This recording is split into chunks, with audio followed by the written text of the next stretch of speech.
Je suis Juliette Dargan. Depuis toute petite, j'aime écrire des histoires originales. Je suis aussi musicienne et chanteuse. J'ai imaginé 25 histoires de fantômes, de créatures ou rencontres paranormales. Elles sont basées sur des légendes urbaines ou des faits réels, souvent dans des lieux emblématiques ou très chargés spirituellement. Je vais vous emmener tout autour du monde, en immersion dans d'autres réalités, en mots et en musique. Alors installez-vous confortablement et suivez-moi pour découvrir mes rencontres surnaturelles.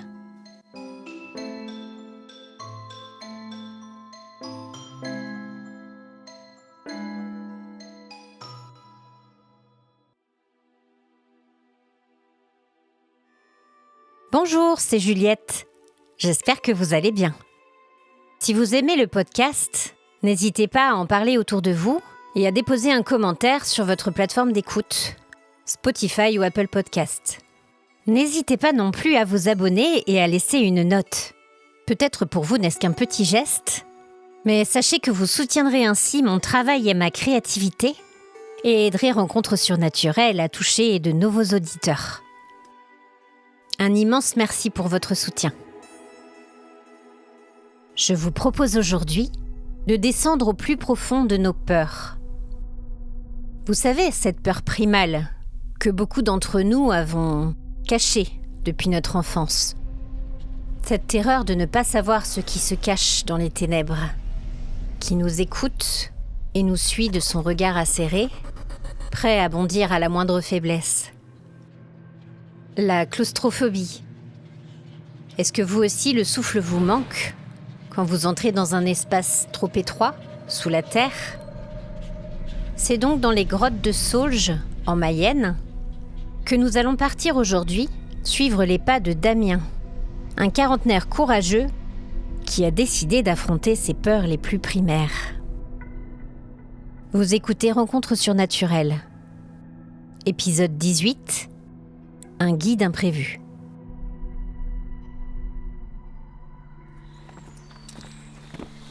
Damien replaça son sac à dos et s'avança dans la file de touristes devant lui. Relax. T'es en vacances, donc ça va. Tu as le temps d'attendre. Il avait un besoin maladif de bouger. Et attendre plus de 10 minutes, quel qu'en soit le motif, lui paraissait une torture atroce.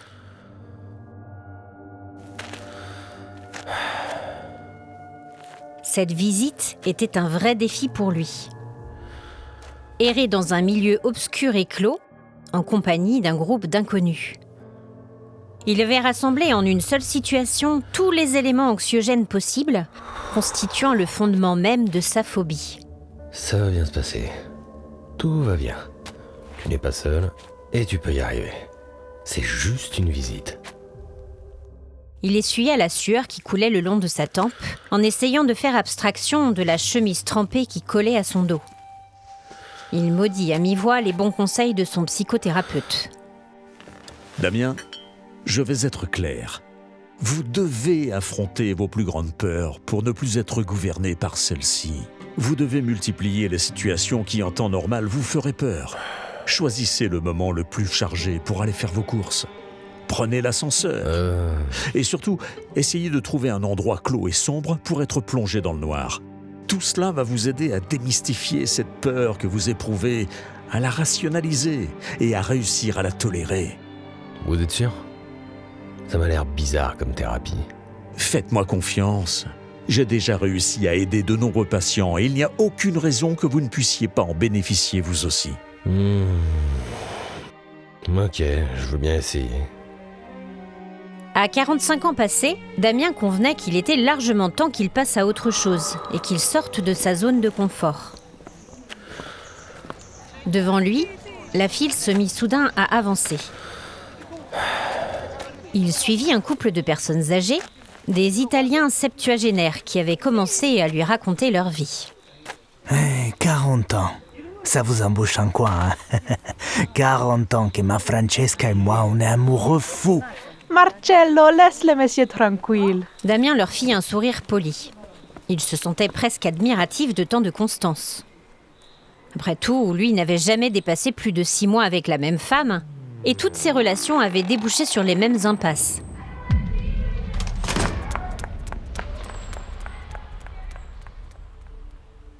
Francesca lui sourit gentiment. Elle avait immédiatement compris à quel point il était angoissé. Comme seuls les vrais cœurs généreux savaient le faire, elle essayait de le rassurer et de l'amuser depuis plusieurs minutes pour lui faire oublier sa peur. Tout va bien se passer, jeune homme. Vous verrez, c'est très beau sous la terre. Merci Francesca. C'est gentil à vous de me dire ça. La sollicitude de la vieille dame lui fit chaud au cœur, mais sans réussir à l'apaiser tout à fait. S'il devait s'écouter, il serait déjà parti, bien à l'abri au volant de sa petite voiture. Le guide ouvrit la lourde grille et se poussa sur le côté pour faire rentrer les visiteurs, contrôlant les billets au fur et à mesure. Merci monsieur, c'est parfait. Madame, n'hésitez pas à avancer un peu plus dans la grotte pour laisser rentrer tout le monde. Oui, pardon, désolé. Merci. Damien soupira à nouveau, essayant de calmer les battements erratiques de son cœur affolé. C'était décidé. La semaine prochaine, il allait changer de psy. Ses techniques étaient vraiment trop agressives. Sans même s'en rendre compte, toute la file de touristes avait avancé et était rentrée dans l'antichambre. Il se tenait immobile devant le guide, un jeune trentenaire qui le dévisageait de ses grands yeux étonnés. Pardon, j'étais perdu dans mes pensées. Voici mon ticket. Merci. Le jeune homme lui fit un sourire espiègle et le laissa pénétrer dans la grotte à son tour, puis ferma la porte derrière lui. Par ici. Damien cligna des yeux un moment pour ajuster sa vision à l'obscurité, après la lumière éclatante du grand jour. La grotte formait une voûte triangulaire de part et d'autre du chemin. Il eut l'impression que l'énorme poids de roche au-dessus de sa tête allait l'écraser. Il se força à respirer lentement par le nez. Arriverait-il jamais à dompter cette peur viscérale ? Ici, le passage est étroit, alors on passe que un par un, s'il vous plaît. Le groupe se dirigea lentement vers une première échelle qui permettait de descendre un peu plus bas sous les encouragements de leur guide. Attention à la tête. Suivez-moi. Vous avez de la chance. En visitant les grottes de Sauge, vous êtes les témoins d'un miracle géologique et anthropologique parfaitement conservé. Les deux grottes, dont celle dans laquelle vous vous trouvez, sont les plus à l'ouest que vous trouverez en France. Tout le monde connaît le gouffre de Padirac, les grottes de Lascaux, et pourtant, ici aussi, la mer et le temps ont donné forme à des concrétions calcaires aux formes impressionnantes. Et beaucoup ignorent qu'une telle merveille peut se trouver aussi loin du Périgord noir. Francesca et Marcello semblaient boire ces paroles. Leurs petits yeux ronds et émerveillés ne semblaient pas pouvoir réussir à emmagasiner assez de détails pour satisfaire leur immense curiosité. Par ici. Pierre, le guide, continuait son discours en les entraînant toujours plus loin. Il leur montra une sorte de goulet qui débouchait plusieurs mètres plus bas sur un lagon aux eaux limpides et d'un bleu turquoise. Vous avez vu cette merveille? Incroyable. Ils admirèrent une magnifique colonne blanche comportant des formes et sculptures naturelles impressionnantes. L'un des membres du groupe posa une question sur l'âge supposé de la stalactite et prit un air visiblement médusé en entendant la réponse. Plusieurs centaines de millions d'années. Hein, c'est fou. Damien ne comprenait rien à tout ce qui se disait autour de lui. Il se sentait comme dans une sorte de brouillard, dans un état cotonneux qui lui donnait la sensation de flotter au-dessus de toute la scène. Il ne savait plus s'il avait toujours peur ou pas. Son esprit semblait pétrifié. Je crois que je suis en état de choc. C'est par là. Attention au sol, il est un peu instable ici. Le guide les amena jusqu'à une grande salle centrale dont le sol était recouvert d'une terre légère faisant presque penser à du sable. Il leur expliqua que des fouilles archéologiques avaient été effectuées et que la cavité avait été occupée par les premiers hommes. On y avait aussi trouvé des ossements d'animaux, des ours, des cerfs, des rhinocéros laineux. Pierre se plaça ensuite près de la paroi et leur désigna une petite marque gravée dans la roche. Cette grotte comporte des gravures rupestres. À la différence de ce que vous connaissez de Lascaux, avec ses grands dessins colorés, Ici, les grottes ont également été décorées, mais par de petits dessins taillés dans la pierre. On en compte environ 200. Tout le groupe prit un air décemment impressionné et examina avec soin le dessin qui semblait représenter une silhouette humanoïde grossière. Damien, quant à lui, se sentait de plus en plus mal à l'aise. Il avait l'impression de manquer d'air et contemplait avec envie le chemin menant à la sortie depuis au moins 5 bonnes minutes. Enfin, ils revinrent lentement sur leurs pas. Attention, vous marchez, comme je le dis souvent, on n'est pas sur une dalle de béton. Hein.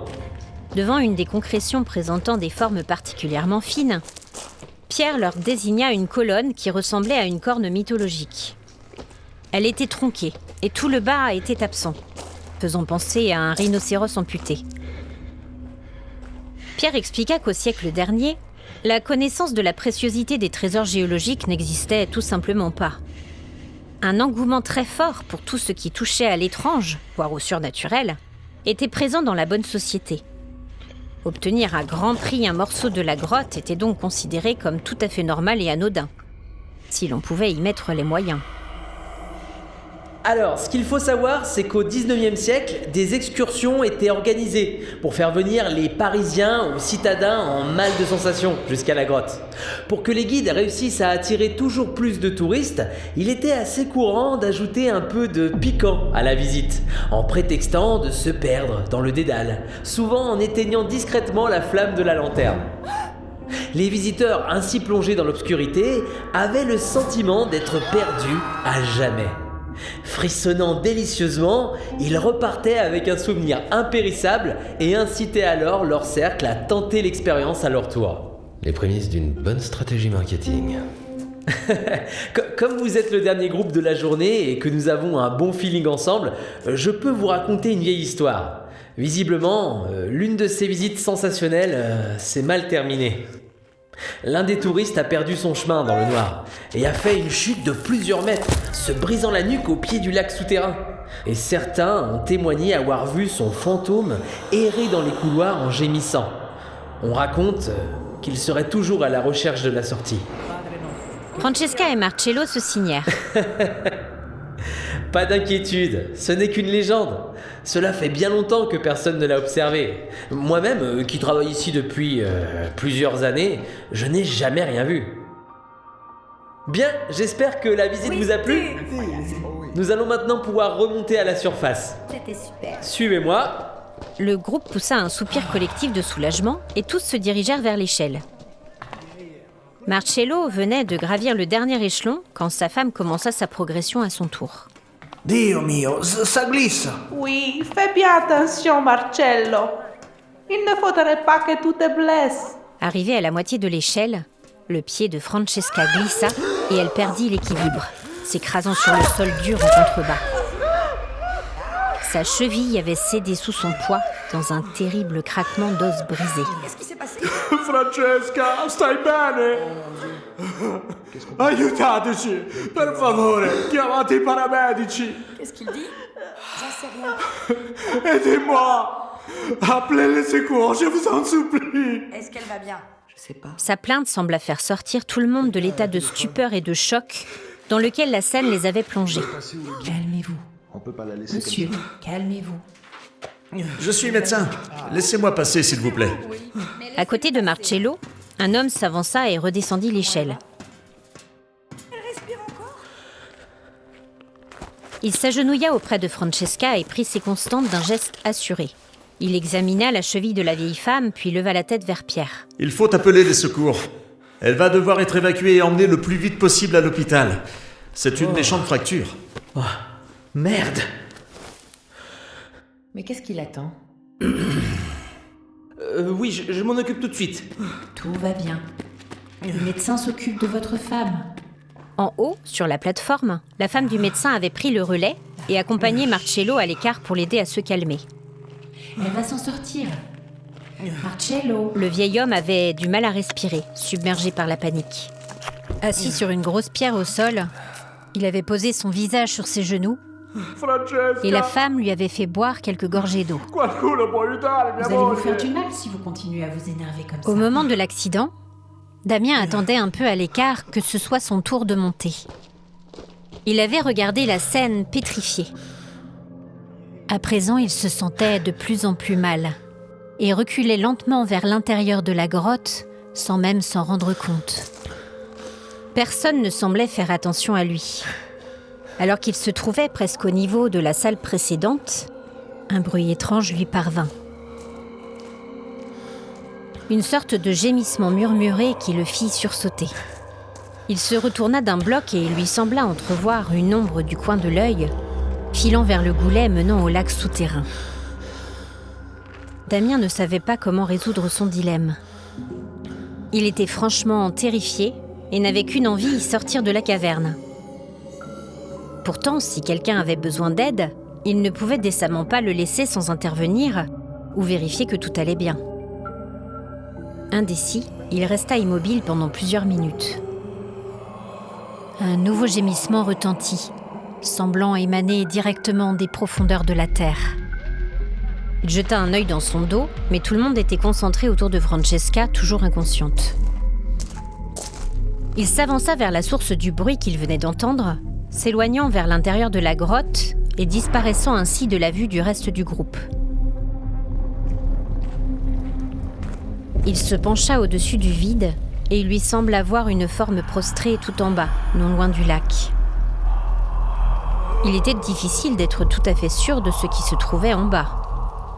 Les 3 boyaux rocheux comportaient des formes sinueuses qui obstruaient la vue des visiteurs. Eh oh! Vous m'entendez? Vous êtes blessé? La silhouette resta immobile et silencieuse. Damien jeta un œil à nouveau derrière lui. Il entendait nettement les gémissements et pleurs de Francesca, qui de toute évidence s'était réveillée et souffrait de sa cheville cassée. Il revint sur ses pas et essaya d'attirer l'attention des personnes entourant la vieille femme. Mais malgré ses appels, personne ne le regarda. Il baissa les bras, stupéfait. Pourquoi est-ce que personne ne réagissait ?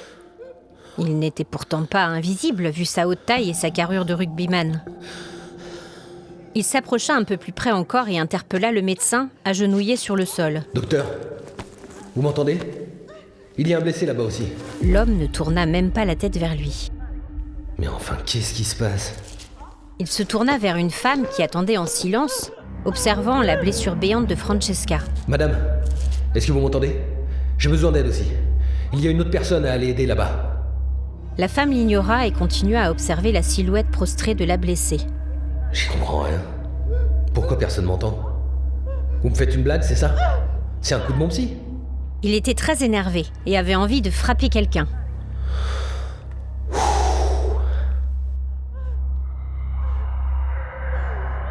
Un nouveau gémissement retentit derrière lui.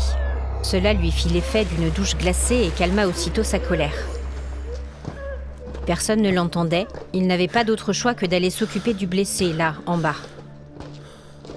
Si le visiteur avait glissé et qu'il ne parvenait pas à bouger, il se devait de lui porter secours. Parvenu à nouveau devant le goulet qui surplombait le lac souterrain, il reporta son regard sur la forme en contrebas. Le blessé était toujours là et n'avait pas bougé.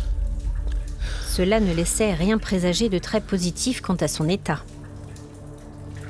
Damien ravala sa peur lancinante et prit son courage à 2 mains. S'il parvenait jusqu'en bas, il pourrait mieux se rendre compte de la gravité des blessures dont souffrait la personne accidentée. Il suivit des yeux les différents chemins possibles qui pourraient lui permettre d'atteindre le fond de la cavité. Cela allait être risqué, mais en progressant lentement, il devrait y arriver. Ses cours d'escalade, quand il était adolescent, lui seraient peut-être finalement utiles à quelque chose.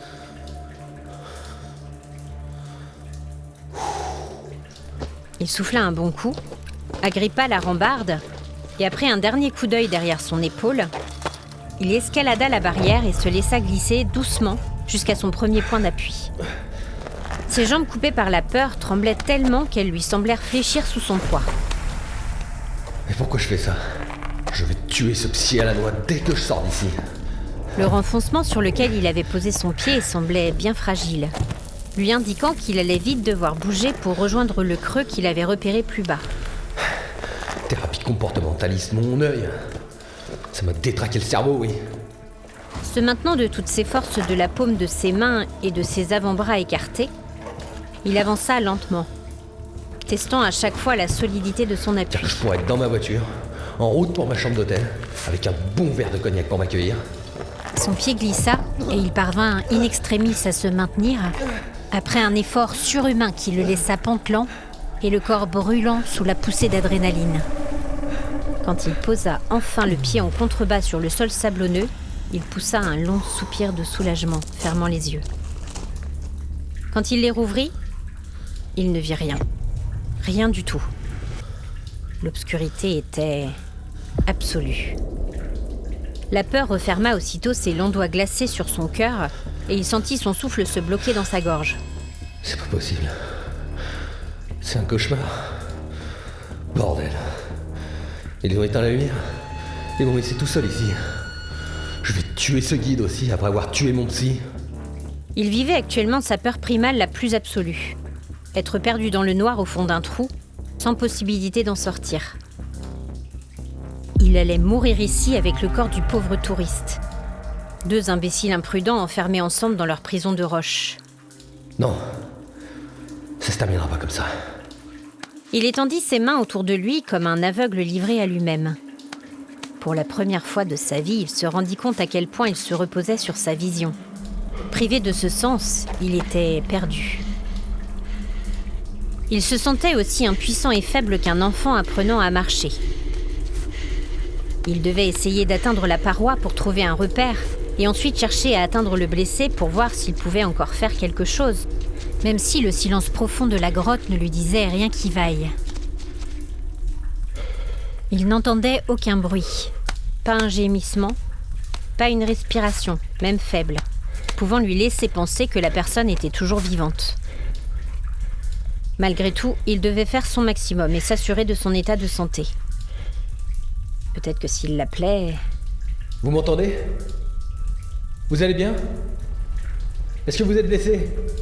Le silence l'angoissa. Il s'aperçut que le son de sa propre voix le rassurait et parvenait à percer la chape de terreur qui l'enserrait. Il faut que je trouve cette personne. Parce qu'il va bien se rendre compte qu'il manque 2 visiteurs. Et puis de toute façon, au pire, il y aura des visites demain. La petite voix dans sa tête sembla le narguer quand elle lui répondit qu'avec la blessure et le déplacement de Francesca, ce serait un vrai miracle si quelqu'un réalisait qu'il était resté enfermé. La perspective de devoir attendre des heures durant dans le noir complet sous la terre lui sembla insurmontable. Et Damien se mit à chercher frénétiquement à tâtons. Ses doigts, heurtant la roche, le rassurèrent. C'était une masse froide, mais tangible face à sa panique, qui semblait sur le point de l'envahir et de le submerger à tout moment. Il se sentait prêt à hurler et à se taper la tête contre la pierre. Il allait devenir fou s'il ne parvenait pas à reprendre un peu le contrôle de sa peur. Il donnerait tout ce qu'il avait pour avoir son portable avec lui.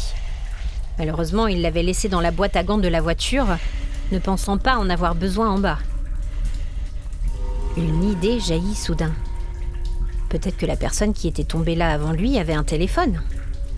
Évidemment, sous la terre, il n'y aurait pas de réseau. Mais au moins, la lumière pourrait le rassurer un peu. Il tomba à genoux et tâtonna dans le noir à la recherche du corps immobile. Au bout de plus d'1 heure à fouiller, il dut se rendre à l'évidence. Il était seul dans la grotte. Mais comment c'est possible? Je suis pas fou. Il y avait quelqu'un en bas. Le bruit de l'eau devant lui l'attira. Il tendit la main pour boire un peu et rafraîchir son visage. La température glaciale du liquide coulant entre ses doigts le fit sortir de sa stupeur hébétée. Au secours! Il y a quelqu'un? S'il vous plaît. Je suis coincé en bas de la grotte. Eh oh! Est-ce que vous m'entendez? Bon, il n'allait pas gaspiller son énergie inutilement dans le noir. Impossible d'escalader la paroi sans se blesser. Il allait tout simplement attendre ici. Il n'avait pas envie de se casser le cou et sans lumière, il n'avait aucune chance d'atteindre la sortie. Assis par terre, dos à la paroi, les genoux repliés contre sa poitrine, il repensa à l'étrange histoire du guide et aux pauvres visiteurs du 19e siècle plongés dans l'obscurité. Il pouvait ressentir la même terreur qui avait dû les envahir. Il se rappela aussi la légende du fantôme de l'homme tombé dans le puits et se sentit mal à l'aise devant la similitude de leur situation. Est-ce qu'il avait vraiment vu quelqu'un ou est-ce qu'il s'agissait d'un fantôme ? Est-ce que son cerveau en stress extrême avait créé une illusion, recréant devant ses yeux ce que le guide avait expliqué ? Bizarrement au fond de lui, même s'il ne croyait pas à tout ça, il pencherait davantage pour la thèse de l'apparition surnaturelle. Ce qu'il avait vu avait été trop vrai pour être une illusion de son cerveau. Un courant d'air glacé remonta le long de son échine et il se figea, entendant soudain un souffle profond un peu plus loin sur sa gauche.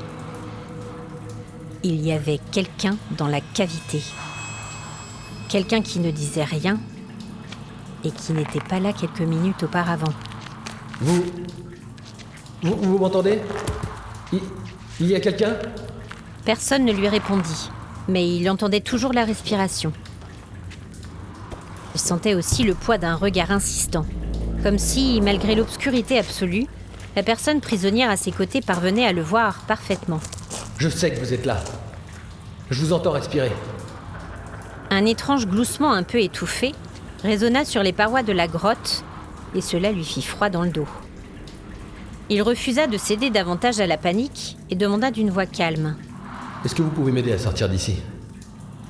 Il eut l'impression que ceux qui se trouvaient en bas avec lui s'étaient rapprochés. S'il vous plaît, est-ce que vous avez de la lumière ? Sans ça, je ne peux pas sortir d'ici. Si vous m'aidez, je pourrais aller chercher du secours. Après quelques chuchotements et grognements à quelques pas de lui, Damien se retrouva à nouveau dans le silence. Il resta immobile de longs instants, puis finit par s'endormir, épuisé par toutes ces émotions qu'il avait éprouvées. Un petit grattement sur sa droite le réveilla en sursaut. Le bruit désagréable d'un ongle éraflant la roche. Il se frotta les yeux encore ensommeillés avant de se rendre compte qu'une lumière tremblotante avait envahi la cavité. Mais... Au pied du puits, qui remontait à la surface, bien appuyé sur un rocher, se tenait une unique bougie blanche, dont la flamme dansait dans l'obscurité. Damien se leva, ressentant aussitôt la douleur de ses jambes ankylosées, et tituba jusqu'à la chandelle. Il la contempla un long moment, puis se retourna et scruta l'espace autour de lui. Il était seul, complètement seul. Pas de corps meurtri au sol, pas de créature étrange et sans âge, tapie dans un recoin à l'attendre. Bon, ok, il avait bien été confronté à un phénomène paranormal. Il réfléchit un instant puis se surprit à se trouver presque serein face à cette constatation. Quelle que soit la présence qu'il avait été amené à croiser dans le noir, que ce soit le fantôme du touriste abandonné à son sort au 19e siècle par un guide peu scrupuleux, ou quelque chose de plus primitif, ceux-là avaient décidé de lui apporter son aide. Ceux-là lui avaient fourni la lumière nécessaire pour lui permettre de sortir d'ici. Il se tourna et sourit à la salle vide devant lui. Merci pour la lumière. Il se plaça sous la paroi et malgré l'éclairage tremblotant, il se lança à l'ascension du puits minéral, vers la surface, vers la liberté.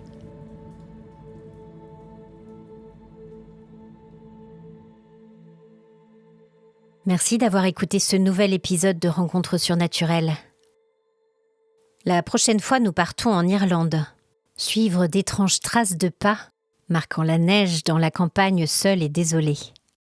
Peut-être que ce fantôme nous mènera à bon port, ou à notre perte. À très vite.